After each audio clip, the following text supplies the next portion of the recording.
रोम 15 मार्च 44 ईसा पूर्व सुबह 10 बजे। शहर की हवा भारी है, उसमें बिना धुले ऊन, भुने हुए मांस और टाइबर नगी की धात्विक गंध घुली हुई है। आम नागरिक के लिए ये बस एक और मंगलवार है। गाइस जूलियस सीजर के लिए ये एक नए संसार की दहलीज है। उन्हें हाल ही में डिक्टेटर परपेचुअ यानी सदा के लिए तानाशाह घोषित किया गया है। ये उपाधि केवल शक्ति का संकेत नहीं देती, बल्कि एक ऐसे शहर में राजशाही की चीख है जहां राजाओं से नफरत की जाती है। 5 सदियों तक राजा रहने के, लेकिन डोमस पब्लिका के भीतर माहौल घुटन भरा है। सीजर अस्वस्थ हैं। उनकी त्वचा पीली पड़ गई है, पाचन बिगड़ रहा है। उनकी पत्नी कैलपुर्निया डर के मारे सफेद पड़ गई हैं। पिछली रात उन्होंने सपना देखा कि उनके घर का छज्जा गिर गया है और वो अपने पति की छत विछत देह को अपनी बाहों में लिए हुए हैं। वो उनसे विनती करती हैं कि वे सीनेट मैथ आए। अपने करियर में पहली बार वो आदमी जिसने रूबिकॉन पार किया था हिचकिचाता है। सुबह 10:30 बजे साजिश करता पसीना पसीना हो रहे हैं, जैसे कि तुम ही चाह रहा हो। अगर सीजर नहीं है तो साजिश मुरझा जाएगी। वे डेसिमस ब्रूटस को बेचते हैं, जिस पर सीजर भरोसा करते हैं, जिसे उन्होंने अपनी वसीयत में भी लिखा है उन्हें बुलाने के लिए। डेसिमस सीजर के घमंड को उकसाता है। वो इस विचार का मजाक उड़ाता है कि एक विश्व नेता सिर्फ एक औरत के सपने के कारण घर पे रुका रहे। वो सीजर से कहता है कि सीनेट उन्हें और सम्मान देने के लिए इंतजार कर रही है। ये मनोवैज्ञानिक हेरफेर की एक मास्टर क्लास है।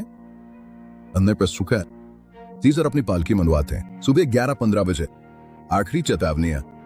शोर कान फोड़ो है। आवे सीजर की पुकारें गधों के रेंकने और व्यापारियों की मोलभाव के शोर से टकरा रही हैं। अराजकता के बीच एक हाथ पालकी के पर्दों के बीच से आगे बढ़ता है।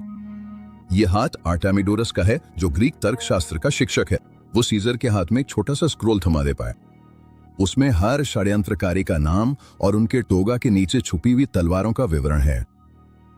सीजर उसे ले लेते हैं, लेकिन भीड़ और पास आ जाती है। वो उसे पढ़ते नहीं गए। वो अपनी मृत्यु आदेश को अपने बाएं हाथ में पकड़े हुए हैं। जैसे ही वो पोम्पे के थिएटर के पास पहुंचते हैं, सीजर भीड़ में एक जानी पहचानी शक्ल को देखते हैं, भविष्यवक्ता स्पुरीना को।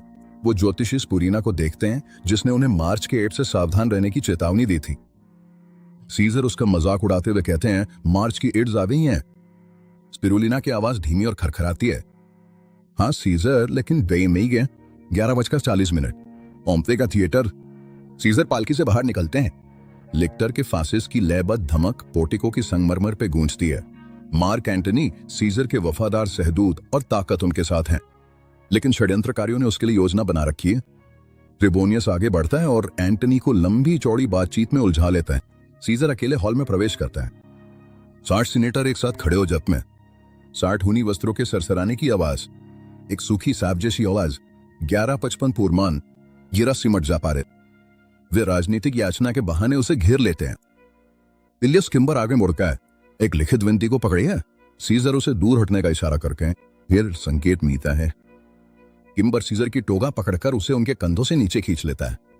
ये एक अत्यंत अपमानजनक इशारा है, जो तानाशाह की गर्दन को उजागर कर देता है। सीजर गुर्राते हैं, इस्थे क्विडेम विसेस्ट। ये हिंसाल है। पीछे से कास्का वार करता है। उसका खंजर गले की ओर निशाना साधे है, लेकिन उसके हाथ एड्रेनलिन से कांप रहे हैं। चाकू सिर्फ कॉलर बोन को छूता है। सीजर एक सैनिक की तरह प्रतिक्रिया करते हैं। वो अपने स्टाइलस से कास्का की बाह में छेद कर देते हैं। लेकिन ये एक पेन है 23 खंजरों के मुकाबले। 12:05 दोपहर। खूनी अफरा-तफरी।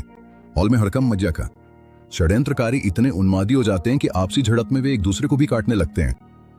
कैशियस ब्रूटस का हाथ काट देता है। सीजर फंसे हुए जानवर की तरह लड़ते हैं, जब तक कि वे मार्कस ब्रूटस को, जो उनकी पुरानी प्रेमिका का बेटा है, हाथ में खंजर लिए नहीं देख लेते। प्राचीन स्रोतों के अनुसार सीजर ने प्रतिरोध करना बंद कर दिया। उन्होंने अपने टोगा सिर पे खींची। गंभीरता का अंतिम प्रदर्शन, अपने दुश्मनों को मृत्यु में अपना चेहरा न दिखाने का संकल्प। वो पोम्पी की मूर्ति के ठीक नीचे गिरता है। उसका खून उस आदमी की मूर्ति के चबूतरे पर बहता है जिसे उसने वर्षों पहले हराया था। विडंबना किसी फिल्म जैसी है। हकीकत में ये एक नरसंहार है। 12:15 सन्नाटा। थिएटर में एक अजीब गूंजता हुआ सन्नाटा छा जाता है। षड्यंत्रकारी सड़कों पर भागते हुए चिल्लाते हैं, स्वतंत्रता और तानाशाही खत्म। लेकिन रोम होश नहीं होता। दुकानदार अपने शटर गिरा देते हैं, लोग अपने दरवाजे बंद कर लेते हैं। मुक्तिदाताओं को क्रांति की उम्मीद थी। उन्हें खालीपन लेहा। उन्होंने आदमी को मार डाला, लेकिन वे क्रांति को मारने में नाकाम रहे। शाम तक मार्क एंटनी सीजर की वसीयत और उसका खून से सना हुआ कुर्ता अपने कब्जे में कर लेगा। कुछ ही घंटों में गणराज्य, जिसे षड्यंत्रकारी बचाना चाहते थे, मृत हो जाता है।